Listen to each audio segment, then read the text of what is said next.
وبركاته. الحمد لله نحمده ونستعينه ونستغفره ونعوذ بالله من شرور أنفسنا ومن سيئات أعمالنا. من يهده الله فلا مضل له ومن يضلله فلا هادي له. ونشهد أن لا إله إلا الله وحده لا شريك له ونشهد أن سيدنا ومولانا محمدا عبده ورسوله. أما بعد فقد قال الله تعالى في القرآن الكريم والقرآن المجيد: أعوذ بالله من الشيطان الرجيم. بسم الله الرحمن الرحيم. أقم الصلاة طرفي النهار وزلفا من الليل إن الحسنات يذهبن السيئات ذلك ذكرى للذاكرين. صدق الله العظيم. அல்லாஹ் தஆலாவின் பேரருள் அல்லாஹ் நம்மை முஸ்லிம்களாக முஃமின்களாக அதிலும் குறிப்பாக தனது ஹபீப் நாயகம் சர்வரே காயினாத் சர்தாரே தோ ஜஹான் ஷஃபீஉல் முத்னிபீன் ஹஜ்ரத் முஹம்மது ரசூலுல்லாஹி ஸல்லல்லாஹு அலைஹி வஸல்லம் அவர்களின் உம்மத்திலே அல்லாஹ் நம்மை ஆக்கி வைத்தான். அல்ஹம்துலில்லாஹ் அல்ஹம்துலில்லாஹ். அன்பர்களே, அல்லாஹ் தஆலா மனிதர்களை உயர்ந்த படைப்பாக, சிறந்த படைப்பாக, அஷ்ரஃபுல் மஹ்லூகாத்தாக அல்லாஹ் படைத்தான். வேற எல்லா மனிதர்களையும் விட எல்லா படைப்பினங்களையும் விட மனித படைப்பை அல்லாஹ் மிக உயர்ந்த படைப்பாக அல்லாஹ் படைத்திருக்கிறார். மலக்குகளை விட உயர்ந்தவர்கள் இந்த மனிதர்கள் தான். காரணம், எல்லா படைப்பினங்களிலும் இல்லாத தன்மைகள் இந்த மனிதனுக்கு மட்டும் அல்லாஹ் தந்திருக்கிறான். மலக்குகள் இருக்கிறார்கள், அவர்களுக்கு உணவில்லை, அவர்களுக்கு உறக்கம் இல்லை, அவர்களுக்கு மனோ இச்சைகள் இல்லை. அல்லாஹ் எதை ஏவினானோ அதை அப்படியே செய்வார்கள். அதுதான் அவர்களுடைய வேலை. அது மாற்றம் தெரிவிக்க மாட்டார்கள், அப்படியே செய்வார்கள். எதை சொன்னாலும் செய்வார்கள். ஆனால் மனிதர்களுக்கு அல்லாஹ் தஆலா ஷஹவாத் மனோ இச்சைகளையும் அல்லாஹ் தந்திருக்கிறான். அகல் அறிவையும் தந்திருக்கிறான். கல்பு ஃபுஆத் உள்ளங்களையும் அல்லாஹ் தந்திருக்கிறான். இப்போ மனிதனுக்கு அல்லாஹ் தஆலா ஒரு பக்கம் மனோ இச்சைகளையும் தீயதின் பக்கம் ஆசையும், அதே நேரத்தில் நன்மையை பக்கம் ஆசையும், இரண்டின் பக்கமும் ஆசைப்படக்கூடிய ஆசையை கொடுத்தது மட்டுமல்லாமல் அதை பிரித்தறியக்கூடிய அக்கல் அறிவையும் அல்லாஹ் தந்திருக்கிறான். இந்த அறிவு அற்றல், இந்த ஷஹ்வத் உலகில் வேற எதற்கும் இல்லை. சாதாரணமான வாழ்க்கையை தான் மிருகங்கள் வாழ்ந்துவிட்டு செல்லும். இப்படியெல்லாம் வாழ வேண்டும் என்று எந்த ஒரு மிருகமும் நினைக்காது. எந்த ஒரு மிருகமும் இப்படியெல்லாம் நம்முடைய வாழ்க்கை வசதிகளை பெருக்க வேண்டும், இப்படி நாம் அழகான முறையில் ஆடை அணிய வேண்டும், நம்முடைய உணவு பதார்த்தம் இப்படி டேஸ்டாக இருக்க வேண்டும் என்றெல்லாம் அது யோசிக்காது. எது கிடைக்கிறதோ அதை உண்ணும். எங்கு உறக்கம் வருகிறதோ அங்கு உறங்கும். தனக்கென்று ஒரு சிறு குடிலை வேண்டுமானால் அமைத்துக் கொள்ளும். ஆனால் படோபரமாக மிக பிரமாண்டமாக இருக்க வேண்டும் என்றெல்லாம் அது ஆசை கொண்டார்.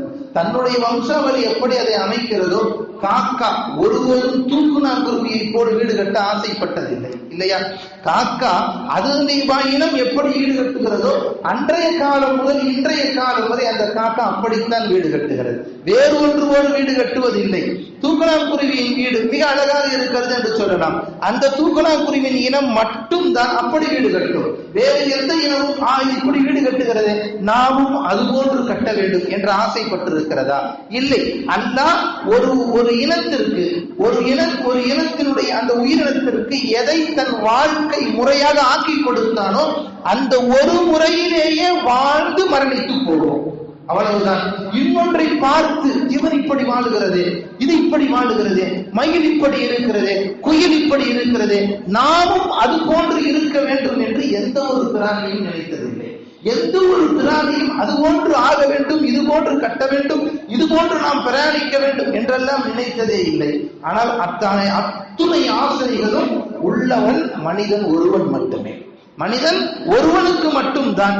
அவன் வாடியில் வீடு கட்டி விட்டான், அவனை போன்று வீடு கட்ட வேண்டும். அந்த வீட்டுக்கு போயிருந்த பாருங்க, என்ன அழகான ஆர்கிடெக்ட் பண்ணியிருந்தாங்க, அந்த மாதிரி நாம் பண்ண வேண்டும். அவனுடைய பைக்கை டிசைன் பண்ணியிருந்த மூலம் நம்ம டிசைன் பண்ண வேண்டும். நம்முடைய டயர்ஸ் அது போன்று இருக்க வேண்டும், நம்முடைய ஆடை இவனது போன்று இருக்க வேண்டும் என்றெல்லாம் சிந்தனைகள் இந்த மனிதனுக்கு மட்டும்தான் தோன்றும். எனவேதான் இவன் அஷ்ரஃபுல் மஹ்லூகாத்.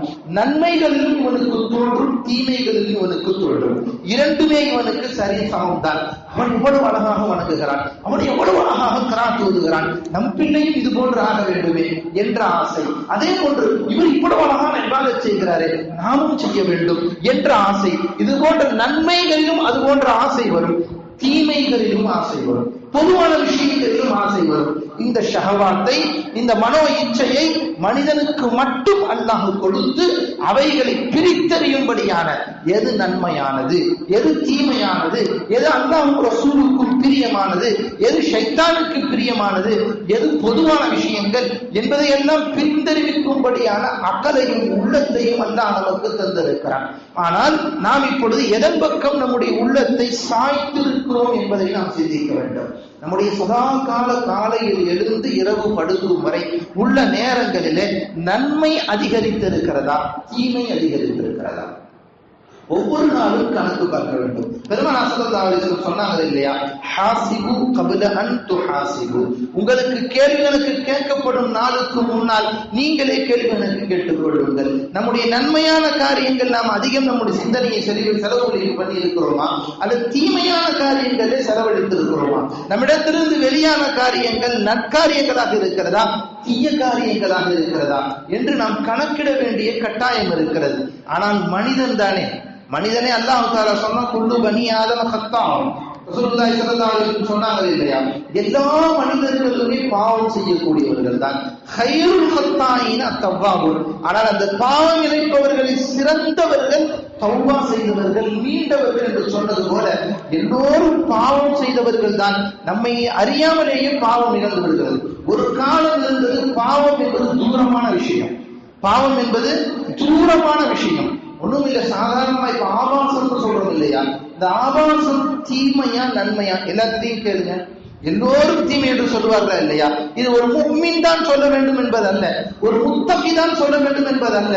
சாதாரண ஒருவரிடத்தில் போய் கேட்டாலும், ஒரு காஃபிரிடத்தில் கேட்டாலும், ஒரு அந்நிய மதத்தை சார்ந்த யாரிடத்திலே போய் கேட்டாலும், ஆணாக இருந்தாலும் பெண்ணாக இருந்தாலும் அவங்கள்ட்ட போய் கேளுங்க, ஆபாசங்கள் என்பது நல்லதா கெட்டதான்னு கேளுங்க, எல்லோரும் சொல்லுவார்கள். என்ன சொல்லுவாங்க? தீயது, கெட்டது என்று சொல்லுவார்கள். ஆனால் எந்த அளவுக்கு மலிந்து போயிருக்கிறது, எந்த அளவுக்கு மலிந்து போயிருக்கிறது.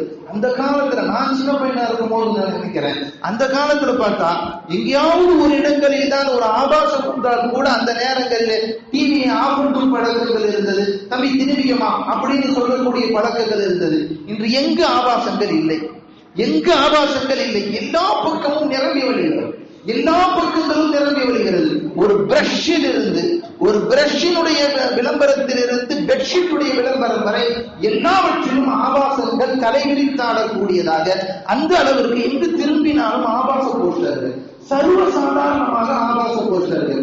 பேப்பரை எடுத்தாலும் அதிலேயும் ஆபாச விளம்பரங்கள். இப்படி எக்கச்சக்கமான ஆபாசங்களை இந்த உலகத்திலே அள்ளி வந்து சாதாரணமா செல்போன் யூஸ் பண்ணும் போது கூட சாதாரணமா அதுக்கு தனியா ஆபாசங்களுடைய விளம்பரங்களை அனுப்புகிறார்கள். இப்படி நிறைய நோட்டிபிகேஷன்கள் எல்லாமே ஆபாசத்தின் பக்கம் போகும்போது, ஒரு காலம் இருந்தது பெரியவர்களுக்கு மட்டும்தான் ஆபாசம் என்றாலே என்னன்னு தெரியும், சின்ன பிள்ளைங்களுக்குன்னா என்னன்னே தெரியாது என்பதெல்லாம் மாறி சின்ன பையன் கூட இன்று சொல்லும் அளவுக்கு அந்த ஆபாச கண்காட்சிகள் எல்லாம் இன்று மிகவும் அற்புதம், மிகவும் வெளிப்படையாக வந்துவிட்டது. சமீபத்தில் ஒரு மெடிக்கலுக்கு போயிருந்தேன், அங்க ஒரு ஆபாசமான ஒரு போட்டோ, ஒரு விளம்பர போட்டோ முன்னாடி வச்சிருக்கிறார். நான் கேட்டேன், ஏன் இப்படி வச்சிருக்கிறீங்க? இந்த ஒரு போட்டோ தான், இது விளம்பரம் தான் இல்லைன்னு சொல்லல, மறைத்து வைக்கலாம் இல்லையா, இது தேவைப்படுபவர்கள் வாங்கிக் கொள்வார்கள், அதை உள்ள வைக்கலாம் அல்லவா என்று சொன்னேன். ஒரு ஃபாய்தாவுக்காக வச்சிருக்கேன்டார். என்ன ஃபாய்தான்? ஒரு பிரயோஜனத்துக்காக வச்சிருக்கேன்டார். என்னன்னு கேட்டேன். 10 பேர் கஸ்டமர் வந்து நின்றாலும் எல்லாம் அங்கேயே பார்த்துட்டு இருக்கான், என்ன ஒருவரும் பிரச்சனை பண்றது இல்லை, நான் ஒவ்வொன்றா முடிச்சுட்டு வர வரைக்கும் பிரச்சனை இல்லைன்றார். அல்லாஹு அக்பர். இப்ப எந்த அளவிற்கு அதை பார்ப்பது கூட ஒரு தவறு என்ற கண்ணோட்டம் கூட மக்களுக்கு இல்லாமல் போய், அவனும் பார்க்கறான் நானும் பார்க்கிறேன், அவனும் பார்க்கறான் நானும் பார்க்கிறேன், 10 பேரும் பார்க்கறாங்க, எனக்கு எந்த பிரச்சனையும் இல்லை. சார் உங்களுக்கு என்ன வேணும்னு கேட்டாதான் என்ன கேட்கறான், எனக்கு இந்த வேணும்னு சொல்றான். அப்ப எனக்கு பிரச்சனையே இல்லைன்னா 2 பக்கமும் மாட்டி விட்டா எந்த தொல்லையும் இல்லை, ஏன் மாட்டி விட்டுருக்கேங்கிறாரு. ரொம்ப நல்லது செஞ்சீங்க, ஷரியத்துல தப்பு இல்லையா அப்படின்னு ஒரு ஷரியத்தை சொல்லி எடுக்க வைக்க வேண்டிய சூழ்நிலை. எதற்கு சொல்ல வருகிறோம்? அப்ப அது ஒரு தவறாகவே இல்லாத அளவிற்கு பாவங்கள் மிக மலிந்து போயிருக்கக்கூடிய ஒரு காலம் இல்லையா? உண்மைதானே? பாவங்கள் ஒரு காலத்தை தேடி போய் தான் செய்யணும் அப்படிங்கிறதுதான் மாறி போய் இன்று அந்நிய பெண்களை பார்ப்பதும், ஆபாசங்களை பார்ப்பதும், தவறான செய்திகளை கேட்பதும், பொய் பேசுவது, தீபத்து பேசுவது, இது எல்லாம் ஒரு தூரமான விஷயம் அல்ல, அன்றாட நடைமுறையில் நம்மோடு கடந்தது போல மாறிவிட்டது.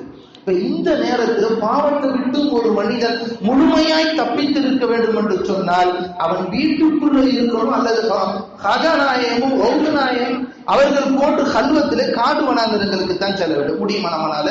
பொண்டாட்டி பிள்ளைகளை விட்டுட்டு காடு வனாந்தரத்துல போய் கண்ணே ரஹ்மானே உட்கார்ந்து செய்ய உட்காரு, அப்ப வேண்டாம் தப்பிக்கலாம். அது செல்போன் தூக்கி போக கூடாது. அந்த மாதிரி ஷர்த்து போட்டு போனாதான் பாவங்களை விட்டு தப்பிக்க வேண்டும் என்ற நிலை. அந்த அளவிற்கு சர்வ சாதாரணமான பாவங்களில் மூழ்கி கிடக்கக்கூடியவர்களாக நாம் இந்த காலகட்டங்களில் இருக்கும் போது இந்த பாவத்தின் சுமைகள் நம்மின் மீது ஏறிக்கொண்டே இருக்கிறது. இதற்கு தப்பிப்புகிறது வழி இல்லையா என்று யோசித்தால் குர்ஆன் ஹதீஸ் அதற்கும் நமக்கு விடை சொல்லுகிறது. நம்மை அறிந்து செய்யும் பாவம் ஒன்று இருக்கிறது, நாம் அறியாமல் செய்யும் பாவம் ஒன்று இருக்கிறது.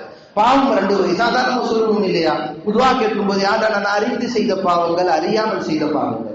ஒன்று இருக்கிறது இதை பார்க்க வேண்டும் என்று பார்ப்பது, இன்னொன்று இருக்கிறது பார்க்க வேண்டும் என்று நினைக்கவில்லை, ஆனால் யதார்த்தமாக பார்த்து விட்டீர்கள், உங்கள் ஆசை தூண்டிவிட்டது, அதை தொடர்ந்து பார்த்து விட்டீர்கள். இப்படி ஒன்று. நாம் அதை கங்கணம் கட்டி செய்தல் ஒன்று இருக்கிறது அல்லவா? திட்டமிட்டு இப்படித்தான் செய்வேன் என்று முடிவு செய்து செய்தல். இப்படிப்பட்ட பாவங்களுக்கு எல்லாம் நாம் தௌபா செய்ய வேண்டும். திடீரென்று ஒரு ஆசை ஏற்பட்டது, அந்த பாவத்தை செய்து விட்டோம். இப்படிப்பட்ட ஒரு பாவம். இந்த பாவங்களை அல்லாஹ் தஆலா எந்த அளவுக்கு கருணையாளராக இருக்கிறார் என்று சொன்னால், நமக்கு ஏற்பட்ட பாவங்களை அல்லாஹ் தஆலா அழித்து விடுகிறார். எப்பொழுது அழிக்கிறான் தெரியுமா? அதற்கடுத்து நாம் நன்மை செய்தால் அந்த செய்யும் நன்மையை கொண்டு அல்லாஹ் இந்த பாவத்தை அழித்து விடுகிறார். எவ்வளவு கருணையான அல்லாஹ் குர்ஆனில் ஆயத்தை சொல்லுகிறான். அகிமிஸ் ஸலாத சூரத்துல் ஹூத்ல 114வது சூராவிலே அல்லாஹ் இந்த ஆயத்தை சொல்லுகிறான். 114வது ஆயத்தாக இந்த ஆயத்தை அல்லாஹ் சொல்லுகிறான். அகிமிஸ் ஸலாத தரஃபைன் நஹாரி வ ஸுலஃபம் மினல் லைல். காலை மாலையினுடைய அந்த தொழுகைகளை எல்லாவற்றையும் நீங்கள் தொழுது வாருங்கள். சுருக்கமாக 5 நேர தொழுகைகள் நீங்கள் தொழுது வாருங்கள். தரஃபைன் நஹாரி வ ஸுலஃபம் மினல் லைல் இன்னல் ஹஸனாத யுத்ஹி நீங்கள் செய்யக்கூடிய சின்ன சின்ன நற்காரியங்கள் உங்கள் பாவங்களை அழித்து விடும் என்கிறார். இந்த ஆயத்து இறங்கியது அனலம் பெருமானார் ஸல்லல்லாஹு அலைஹி வஸல்லம் அவர்களிடத்திலே ஒரு சஹாபி வருகிறார். யா ரசூலல்லாஹ், நான் தோட்டத்திலே இருந்தேன், நிறைய அறிவிப்புகள் வருகிறது, நிறைய அறிவிப்புகள் மாற்றமாக பல சஹாபாக்களை கொண்டு வருகிறது. வந்து சொல்லுகிறார், தோட்டத்திலே இருந்தேன் யா ரசூலல்லாஹ், அந்த நேரத்திலே ஒரு பெண்மணி வந்தாள், திடீரென்று அவளை பார்த்தவுடன் ஆசை மிகுதியிலே கட்டியணைத்து முத்தமிட்டு விட்டேன் யா ரசூலல்லாஹ், யா ரசூலல்லாஹ், எனக்கு ஏதாவது மோட்சம் இருக்கிறதா, பாவம் நீட்சி இருக்கிறதா, எனக்கு சொல்லுங்கள் என்று வந்து நின்று அழுகிறார். பெருமானார் ஸல்லல்லாஹு அலைஹி வஸல்லம் அவர்கள் இந்த ஆயத்தை ஓதி காட்டி சொன்னார்கள், இன்னல் ஹஸனாத் யுத்ஹிபுன ஸய்யாத், நற்காரியங்கள் பாவத்தை அழித்து விடும் என்று பெருமானார் ஸல்லல்லாஹு அலைஹி வஸல்லம் அவர்கள் சொன்னார்கள். அந்த சஹாபி வந்து பல ரிவாயத்துகள் வருகிறது. அந்த சஹாபி வந்த உடனே பெருமானார் ஸல்லல்லாஹு அலைஹி வஸல்லம் அவர்கள் அவர் கூட நின்று தொழுது சொன்னாங்க. பெருமானாரோடு தொழுது முடித்த பிறகு பெருமானார் சொன்னார், இந்த செய்தி திரும்பவும் சொல்றார், யார சொல்ல முத்தமிட்ட யார சொல்லலாம், அப்படியா, நற்காரியம் பாவத்தை அழித்து விடும், என்னோட பின்னாண்டு தொழுகையிலேயே அந்த தொழுகை இந்த பாவத்தை அழித்து விட்டது என்று சொன்ன உடனே பக்கத்துல உமர் ரலியல்லாஹு ஆச்சரியம் தாங்கவில்லை. உமர் ரலியல்லாஹு கூப்பிட்டு ரசூலுல்லாஹ் கேட்டாங்க, யா ரசூலல்லாஹ், அலஹு ஹாஸத்தும், இந்த செய்தி அவருக்கு மட்டும் சொந்தமானதா? அப்படின்னு கேட்டவுடனே பெருமானார் ஸல்லல்லாஹு அலைஹி வஸல்லம் சொன்னாங்க, பல் லின்னாசி காஃபா, எல்லா மனிதர்களுக்கும் இது போன்ற பாவங்களை விட்டும் அல்லாஹ் அதை அவர்களின் தொழுகையை கொண்டு அல்லாஹ் மன்னித்து விடுகிறான், நற்காரியங்களை கொண்டு மன்னித்து விடுகிறான். நிறைய ரிவாயத்துகள் வருகிறது. ஒரு சஹாபி இருந்தார். அந்த சஹாபி ஒரு பேரிச்சம்பழம் கடையை வைத்திருந்தார். அந்த கடையிலே வந்து இருக்கும் போது ஒரு பெண்மணி வந்தார்கள். அந்த பெண்மணி அழகை பார்த்தவுடன் இவர் மனது கொள்ளை போனது. அந்த பெண்மணியை அடைய வேண்டும் என்ற ஆசை. உள்ளே சொன்னார், நீங்க உள்ள வாங்க, நல்ல பேரிச்சம்பழம் உள்ளே இருக்கிறது என்கிறார். அந்த பெண்மணி அவர்கள் உள்ளே வருகிறார்கள். இவர் கட்டியணைத்து வருகிறார். அந்த பெண்ணு தள்ளி விடுறாங்க. இவர் திரும்பவும் பிடிக்கிறார். கடைசியாக அவர் தள்ளி விட்டு முத்தங்கள் கொடுத்ததற்கு பின்பு அந்த பெண்மணியை விட்டு விட்டார். பயந்து போனார். இது போன்ற ஒரு பாவம் செய்து விட்டோம் என்று நடுங்குகிறார். நேராக ஹஜ்ரத் அபூபக்கர் சித்திக் ரலியல்லாஹு அன்ஹு போனாரு. அபூபக்கரே, நான் இந்த மாதிரி ஒரு பாவம் செஞ்சுட்டேன், என்ன செய்யறதுன்னு கேட்டாங்க. நீ மறைத்துக்கொள், அல்லாஹ் உன்னை மறைத்து விட்டான், யார்ட்டையும் போய் சொல்லாத, ஒதுங்கு இலகி அல்லாஹின் பக்கம் தௌபா செய்கிறார்கள். ஆனாலும் அவர் மனதுக்குள் தாங்கல, ஆஹா தௌபா செஞ்சுட்டமே, அல்லாஹ் பிடித்து விட்டால் என்ன செய்வது? நேராக உமர் ரலியல்லாஹு அன்ஹு போறாங்க. இப்படி ஒரு தவறு செய்து விட்டேன், எனக்கு என்ன தண்டனை சொல்லுங்கள், என்ன செய்து வராங்க. அல்லாஹ் உன் பாவத்தை மறைத்து விட்டான், நீ யாரிடத்திலும் சொல்லாதே, மறைத்துக்கொள் என்று அவர்களும் சொல்லுகிறார்கள். சொல்லிவிட்டு தௌபா செய்கிறார்கள். அப்பொழுதும் கேட்கவில்லை. நேராக பெருமானாரிடத்திலே செல்லுகிறார். யா ரசூலுல்லாஹ், இது போன்ற ஒரு பாவத்தை நான் செய்து விட்டேன் யா ரசூலுல்லாஹ். பெருமானார் சற்று நேரம் பேசாமலே இருந்தார்கள். திரும்பவும் சொல்லுகிறார். பெருமானார் பேசாமலேயே இருந்தார்கள். தொழுகை நேரம் வந்தது, தொழுகை முடிந்தது. தொழுகை முடித்தவுடன் பெருமானார், ஐன சாஹிப், எங்கே கேட்டவர் எங்கே? அல்லாஹ் ஆயத்திறக்கி விட்டான், இன்னல் ஹஸனாத் யுذஹிபுன ஸய்யாத், நற்காரியங்கள் தீமைகளை அழித்து விடும் என்ற ஆயத்தை பெருமானார் ஸல்லல்லாஹு அலைஹி வஸல்லம் ஓதி காட்டிய உடனே அந்த சஹாபி வந்தவருக்கு சந்தோஷம் தாங்கவில்லை. அவர் கேட்கிறார், யா ரசூலுல்லாஹ், அலிஹாதா, இது எனக்கு மட்டும் உள்ளதா என்று கேட்டவுடன் பெருமானார் ஸல்லல்லாஹு அலைஹி வஸல்லம் சொன்னார்கள், قال هي لمن عمل بها من امتي, என் உம்மத்தில் யாரெல்லாம் இவ்வாறு செய்கிறார்களோ எல்லோருக்கும் அல்லாஹ் தஆலா மன்னிப்பை வழங்குகிறார். இப்பொழுது நாம் பார்க்கிறோம், பெருமானார் ஸல்லல்லாஹு அலைஹி வஸல்லம் மிக அழகான முறையில் நமக்கு காட்டி தந்திருக்கிறார்கள். ஒரு பாவம் நம்மை அறியாமல் நிகழ்ந்து விட்டால் இதை கேட்டவொன்னே, ஓஹோ, அப்ப இப்படி கூட செஞ்சுக்கலாம் போல, 4 பெண்ணை கட்டி பிடிச்சு தனிமேல முத்தம் போட்டு நேரம் அதிர்ந்து பின்னாடி நின்று தொழுதுதான் பாவம் போச்சு. என்ன அழகான ஹதீஸுப்பா, புகாரில வருதா, முஸ்லிம்ல வருதா, இவ்வளவு நாள் தெரியாம போச்சு அப்படின்னு நாமளும் மிக தவறானது ஹதீஸை தவறாக புரிந்து கொண்டீர்கள் என்று அர்த்தம். நான் அதற்கு தான் முன்பே சொன்னேன், ஒரு காரியத்தை கங்கணம் கட்டி செய்தல் ஒன்று இருக்கிறது, இன்னொன்று இருக்கிறது யதார்த்தமான முறையிலே திடீரென்று நடக்கக்கூடிய தவறு ஒன்று இருக்கிறது. அந்த தவறின் விளைவை அல்லாஹ் ரசூல் இவ்வளவு காட்டுகிறார்கள். ஒரு பெண்ணை கட்டி பிடித்த விஷயமாக இருந்தால் கூட அல்லாஹ் தஆலா அதை மன்னிக்க காத்துக் கொண்டிருக்கிறான். அதை தொடர்ந்து நல்ல மலையை செய்து விட்டார். ஏன்னா சில பேர் அந்த விஷயத்தை சொல்லும்போது தப்பா விளங்குறதும் இருக்கிறது. ஒரு உதாரணம் சொல்லுவாங்க அல்லவா, ஒரு உதாரணம் சொல்லுவாங்கல்ல, ஒரு பையன் பாடத்துல உட்கார்ந்து இருந்தான், அப்ப திருதுன்னு முடிச்சுட்டு இருந்தான். அப்ப அந்த சார் சொல்லி இருக்கிறாரு, ஏன்டா திருதுன்னு முடிச்சுட்டு இருக்கிற அப்படின்னு சொல்லி இருக்கிறாரு. கொஞ்ச நேரம் கழிச்சு பார்த்தா படு தூங்கிட்டு இருந்தான். ஏன்டா தூங்குறேன், நீங்க தான் நீங்க சொல்லுங்க சார், ஏன்டா திருதுன்னு முடிச்சுட்டு இருக்க, அதான் தூங்கிட்டேன். அந்த மாதிரி தவறாக விளங்குவதை போல அதற்கு அற்புதமான ஹதீஸ் சொன்னாங்க. இவ்வளவு நாள் நமக்கு தெரியாம போச்சு. அப்ப பெண்ணை கட்டி பிடிச்சிட்டு கூட வந்து பின்னாடி சும்மா சொல்றலாம் போல தெரியுது, அல்ஹம்துலில்லாஹ் மன்னிச்சிருவான். அப்படி யாரும் விலகிக் கொள்ளாதீர்கள், அல்லாஹ் பிடித்து விடுவான். அல்லாஹ் மன்னிப்பதற்கும் அல்லாஹ் உரிமை இருக்கிறது, பிடிப்பதற்கும் அல்லாஹ் உரிமை இருக்கிறது. பாவங்கள் என்பது, ஒரு பாவத்தை சாதாரணமாக நினைத்தால் அது பாவம் பெரும்பாவமாக ஆகிவிடும். சிறுபாவமாக இருந்தாலும் சரி, சின்ன பாவம் தான், ஆனா சின்ன பாவம் தானே அப்படின்னு செய்தால் அவ்வாறு நினைப்பதுதான் பெரும்பாவம் என்கிறார்கள் புகஹாக்கள். எனவே அன்பர்களே, பாவம் நம்மை அறியாமல் நிகழும் போது அல்லாஹ் தஆலா அதை மன்னிப்பதற்கு காத்துக் கொண்டிருக்கிறார். எந்த அளவுக்கு பாருங்க, பெருமானார் ஸல்லல்லாஹு அலைஹி வஸல்லம் இடத்துல ஒரு சஹாபி வர்றாங்க. இந்த ஹதீஸ் பைஹக்கியிலே வருகிறது. இப்னு அப்பாஸ் ரலியல்லாஹு அறிவிக்கிறாங்க. ஒரு சஹாபி கூட உட்கார்ந்து இருக்கிறாங்க. உட்கார்ந்து இருந்த சஹாபிக்கு ஒரு பெண்ணின் மீது ஆசை. நல்ல கவனிங்க, ஒரு பெண்ணின் மீது ஆசை, அந்த பெண்ணை அடைய வேண்டும் என்ற ஆசை அந்த சஹாபிக்கு. அந்த சஹாபி என்ன செஞ்சாரு, பெருமானார்ட்ட போய் ஏதோ ஒரு வேலை இருக்கு யார் ரசூலுல்லாஹ், போயிட்டு வர்றேன்னு அனுமதி கேட்கிறார். உடனே ரசூலுல்லாஹ் போங்கன்ட்டாங்க. அந்த சஹாபி நேரா அந்த பெண்ணை நோக்கி செல்லுகிறார். அந்த பெண்மணி ஒரு தோட்டத்தில் இதோட குளிச்சுட்டு இருந்தாங்க. நேராக இவரும் போனார், அந்த பெண்மணியோடு அமர்ந்தார். ஒரு ஆணும் பெண்ணும் எந்த அளவுக்கு நெருங்க முடியுமோ அந்த அளவுக்கு நெருங்கினார். ஆனால் உடலுறவு மட்டும் கொள்ளவில்லை. அந்த அளவுக்கு நெருங்கிய பின்பு அவருக்கு திடீரென்று ஒரு பயம் வந்தது. அந்த பெண்ணை விட்டார். நேராக பெருமானாரிடத்திலே வந்தார். யா ரசூலுல்லாஹ், தவறிழைத்து விட்டேன் யா ரசூலுல்லாஹ், ஜிமாவை தவிர, உடலுறவை தவிர மற்ற எல்லா வஸ்துவும் முடித்து விட்டேன், என்னை மன்னிப்பதற்கு என்ன வழி இருக்கிறது யா ரசூலுல்லாஹ்? அழுகிறார். பெருமானார் ஸல்லல்லாஹு அலைஹி ஹதீஸ் தப்பா வந்துச்சு. ஹதீஸ்ல அவர் எல்லா காரியங்களையும் முடித்து கடைசியாக உடலுறவுக்கான அந்த எத்தனைப்பையும் செய்வதற்கு போகிறார். அவருடைய ஆண் உறுப்பு ஒத்துழைக்கவில்லை. அவருடைய ஆண் உறுப்பு ஒத்துழைக்கவில்லை. அது படுத்தது போன்றே இருக்கிறது. ஆச்சரியம் தாங்கவில்லை இவருக்கு. இவ்வளவு ஆசையோடு வந்தோம், நம்ம உடல் ஒத்துழைக்கவில்லையே என்று திரும்ப முயற்சித்து பார்க்கிறார். முடியவில்லை. ஏதோ காரணம் போல தெரிகிறது என்று அங்கிருந்து தப்பித்து வெளியே எந்திரிச்சு வந்து நேரா ரசூலாட்ட வந்து நடந்ததை சொல்லி மன்னிப்பு கேட்கிறார். பெருமானார் ஸல்லல்லாஹு அலைஹி வஸல்லம் 4 ரக்காத் தொழுகின்றார். 4 ரக்காத் தொழுகின்றாங்க. சஹாபி தொழுதார். தொழுது முடிச்ச உடனே பெருமானார் ஸல்லல்லாஹு அலைஹி வஸல்லம் சொன்னார்கள், அல்லாஹ் குர்ஆனிலே சொல்லி இருக்கிறான், இன்னல் ஹஸனாத யுத்ஹிபுன ஸய்யிஆத், நற்காரியம் தீமையை அழித்துவிடும் என்று சொல்லி இருக்கிறான். அல்லாஹ் உன் பாவத்திற்கு பொறுப்பேற்பான் என்று அல்லாஹ் அந்த சஹாபி சொன்னார்கள். இது ஒரு ஹதீஸ். இந்த ஹதீஸ்ல ஒரு விஷயத்தை நாம் விளக்குகிறோம். ஒன்று, ஒரு பாவம் நிகழ்ந்ததற்கு பின்பு நற்காரியம் செய்தால் அதை அல்லாஹ் மன்னிக்கிறான் என்பதையும் இந்த ஹதீஸில் விளக்குகிறோம்.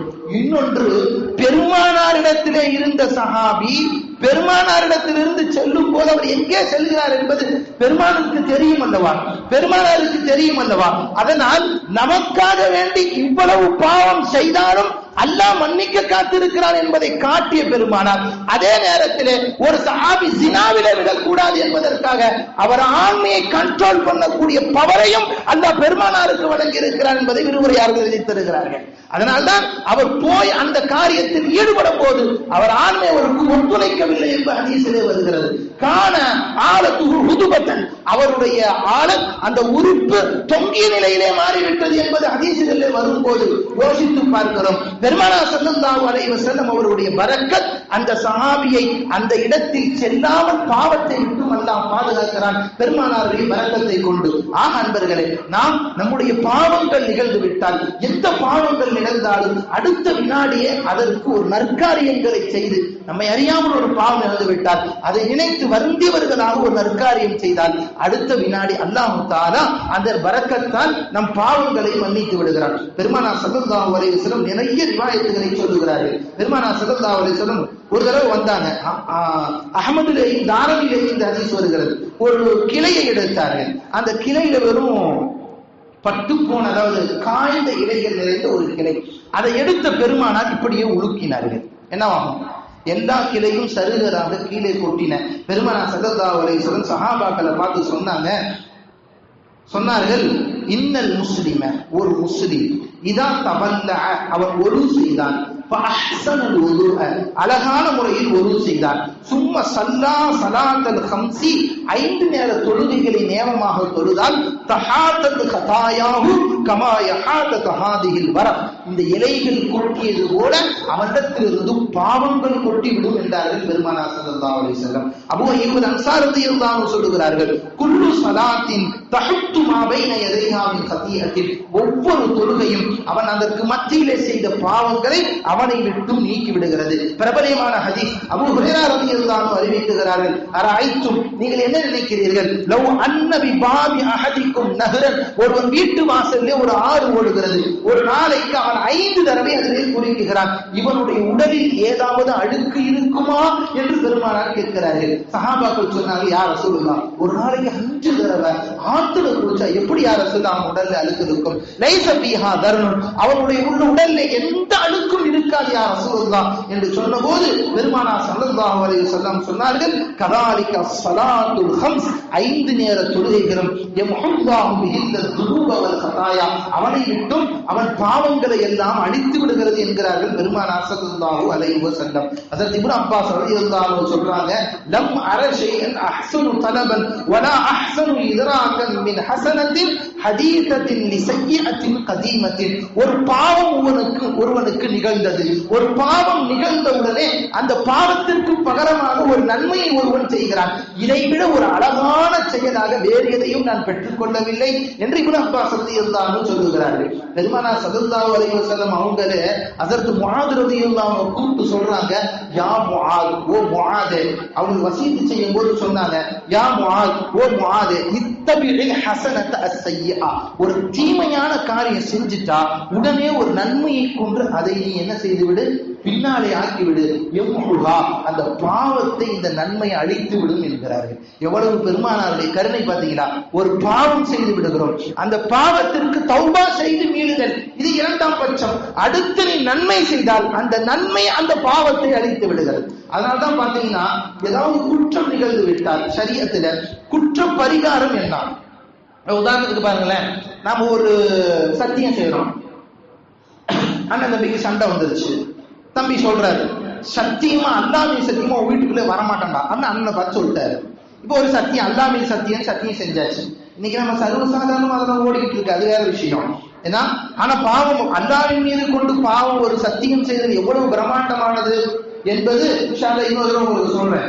அவர் சத்தியம் செய்து விட்டார், அந்த சத்தியத்தை முறித்து விட்டார், மிகப்பெரிய தண்டனை இருக்கிறது. அதற்கு பாவம், மிகப்பெரிய பாவம். இப்ப என்ன செய்யணும்? அதுக்கு கஃபாரா என்ன? அதற்கு பரிகாரம் என்ன? அல்லாஹ் குர்ஆனிலே ஆயத்திலே சொல்லுகிறான். அதற்கு பரிகாரம் 3 பரிகாரம் இருக்கிறது. ஒண்ணு என்ன செய்யணும்? அது ஒரு அடிமையை உரிமை விட வேண்டும். ஒரு அடிமையை உரிமை விட வேண்டும். ஒரு அடிமையை உரிமைற அளவுக்கு எனக்கு வசதி இல்லைங்கன்னா 10 பேருக்கு உணவளிக்க வேண்டும். அந்த 10 பேருக்கு உணவளிக்கும் அளவுக்கு எனக்கு வசதி இல்லைன்னு சொன்னா 3 நாள் நோன்பு வைக்க வேண்டும். இது எதுக்கு? ஒரே ஒரு சத்தியத்தை முறித்ததற்கு. வாழ்நாள் எத்தனை சத்தியம் யார் யார் முடிச்சுக்கணும் கணக்கு போட்டுக்க வேண்டியதுதான். ஒரு சத்தியம் முடித்தால் ஒரு அடிமையை உரிமை விட வேண்டும், அல்லது 10 பேருக்கு உணவளிக்க வேண்டும், அல்லது 3 நாட்கள் நோன்பு வைக்க வேண்டும். பாருங்க, அல்லாஹ் தஆலா நீங்க தௌபா செய்தா போதும், அல்லாஹ் ஒரு சத்தியம் செய்தா முடிச்சுட்டு அல்லாஹ் சொன்னால் போதும் என்று விட்டு இருக்கலாம் அல்லவா? அதற்கு கஃபாராவாக அல்லாஹ் எதை சொல்லுகிறார்? நற்காரியங்களை சொல்லுகிறார். ஒரு அடிமையாக இருப்போனை உரிமை விடு, அல்லது 10 ஏழைகளுக்கு உணவளி, அல்லது 3 நோன்புகள் வை. இவ்வாறு நீ செய்தால் உன் பாவத்தை நான் மன்னிக்கிறேன். இப்ப என்ன அல்லாஹ் நமக்கு காட்டி தருகிறான்? அடே, நீ ஒரு பாவம் செய்து விட்டால் பின்னால் ஒரு நன்மை செய், அந்த நன்மை உன் பாவத்தை அழித்து விடும். அல்லாஹ் சொல்லுகிறான் பாத்தீங்களா? ஒரு இம்ஹார் என்று ஒன்று சொல்வதற்கு சரி என்ற ஒரு சட்டம். அதெல்லாம் ஒரு மனைவியை பார்த்து ஒருத்தன் சொல்றான், நீ எங்க அம்மா மாறிட்டான். நீ சமைக்கிறது அம்மா மாறின்னு சொன்னா தப்பு இல்ல.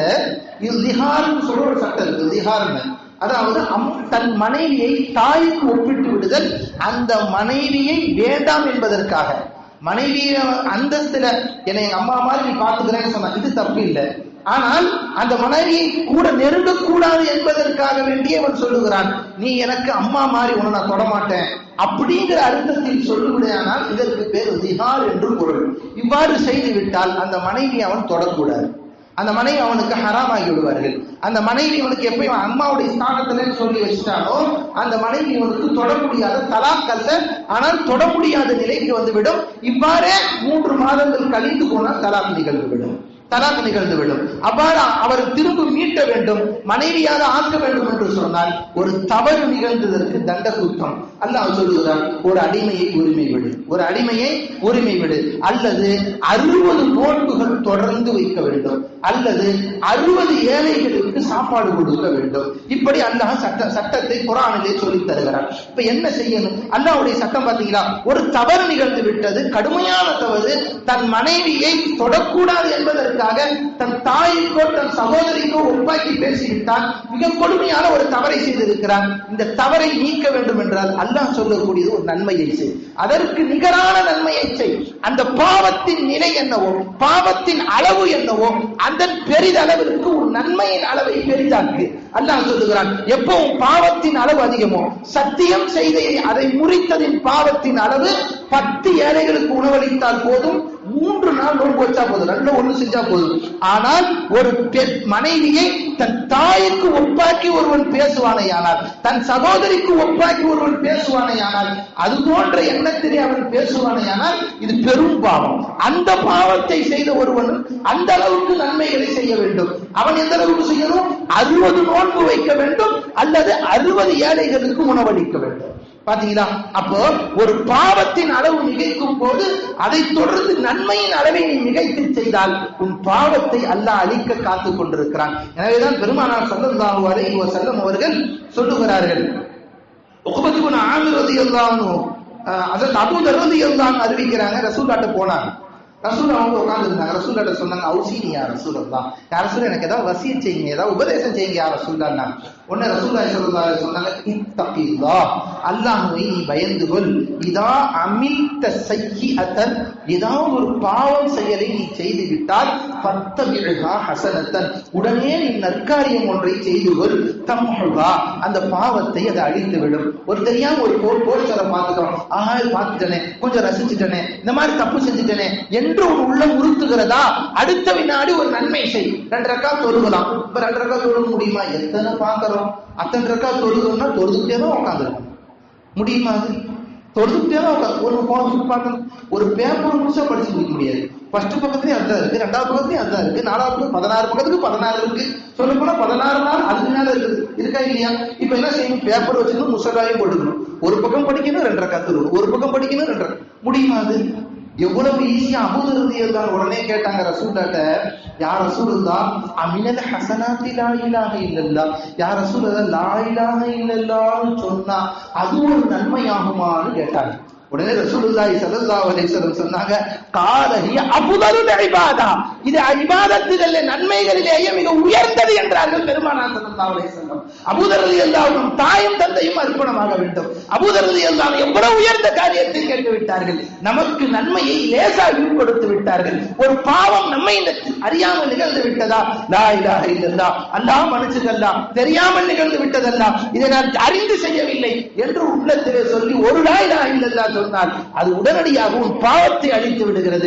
எவ்வளவு லேசான முறை. நாம் அன்றாடம் நிகழும் பாவங்களை அன்றாடம் நம் அமல்களை கொண்டு அழித்துக் கொண்டே வருவோமே. ஆனால் எப்படி நாம் ஒரு பேனா வைத்திருப்பதோடு ஒரு பென்சிலை எழுதும் போது பக்கத்திலேயே லெப்பரை வைத்திருக்கிறோமோ அதுபோல ஒரு தவறு நிகழ்ந்த இடத்திலே உடனே அழித்து விட்டால் எப்படி மிக இலகுவானதாக ஆகிவிடுமோ அதுபோன்று அல்லாஹ் நமக்கு அழகிய வாழ்ப்பை இந்த ஆயத்திலே நமக்கு தருகிறார். நீ எந்த ஒரு பாவத்தை செய்தாலும் அந்த பாவத்தை செய்த அடுத்த வினாடியே அதற்கு ஒரு நன்மையை நீ பின்பற்றி விடு என்று அல்லாஹ் தஆலா நமக்கு இந்த ஆயத்திலே சொல்லி காட்டுகிறார். நிறைய ஹதீசுகள் வருகிறது. ஒரு ஹதீஸிலே ஹஜ்ரத் உக்பத் இப்னு ஆமிர் ரலியல்லாஹு அன்ஹு ஹதீஸை அறிவிக்கிறார்கள்.